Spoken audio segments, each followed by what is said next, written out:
Hello, of me is POCO X4 GT, and today I would like to show you how you can use voice recorder on this device.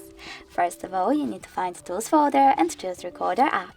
Now tap on this red button and choose while using the app in the pop-up. As you can see, recording is now on.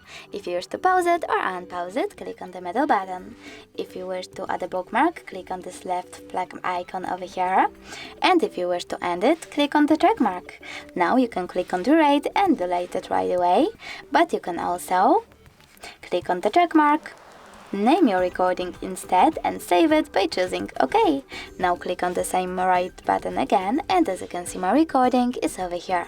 If you want to access it, just click on it. If you wish to delete it though, you need to go back, hold it, select this delete icon at the bottom right corner and confirm your choice in the pop-up. Thanks so much for watching. If you enjoyed this video, don't forget to leave a like, comment and subscribe. Bye!